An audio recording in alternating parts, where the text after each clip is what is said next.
At the age of 18 is when I got my first felony conviction, and the laws in Louisiana was that if you were a convicted felon, you couldn't vote. I have not been able to vote because of a felony that I got over 10 years ago. I never classified myself as being a criminal. I never classified myself as, doing something wrong.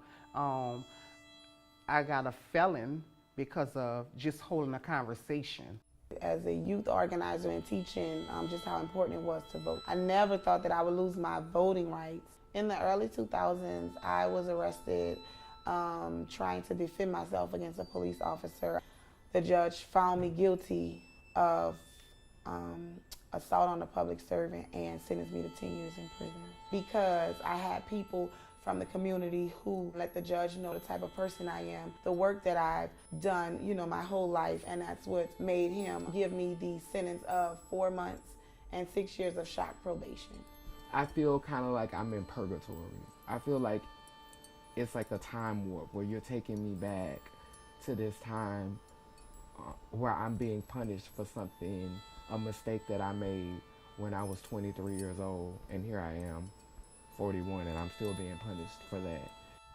The felons voting bill. For 3 years I fought, compromising. They actually wanted me to change the bill so that it would look at people who committed certain crimes and not let them vote, and I refused to do that. The Republicans were getting messages from the outside.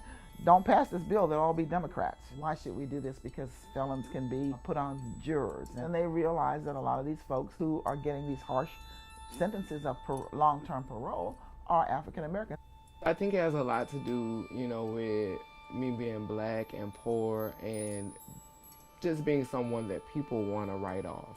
I guess this great state, have a problem with, LGBTQ people, or especially trans. I can remember, a tall, very attractive guy in an unmarked police car. He stopped me, we was talking and things like that, and it was about 5 or 10 minutes. He just put his hands in his pocket and then he said, "You're under arrest." And I'm like, "For what?" So that's when I knew about the crime against nature charge. That's a antiquated law that's been around for about 200 and something years that has truly been the bane of a lot of my community members' existence, with trans women getting arrested one time and doing 20 years.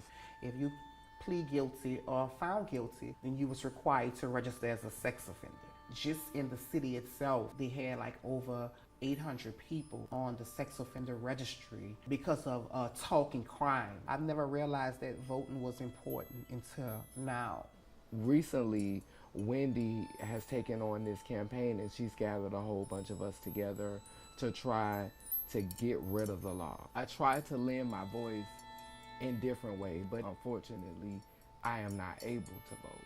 Even though we just got a bill passed that now allows convicted felons to vote, I still don't fall in that bracket. I still cannot vote. You would have to be off of probation or parole 5 years before you're eligible to vote again. I'm working with Vote, Voice of the Experience, and we are working to restore voting rights. So Vote filed a lawsuit against the state of Louisiana because convicted felons was never even supposed to lose their right to vote. If we win that lawsuit, I'll be able to immediately vote, right away. So, after my release, which was April 12, 2012, I wanted more. I wanted to learn more. I wanted to be more involved. I wanted to fight for the people I left, the women that I left in prison.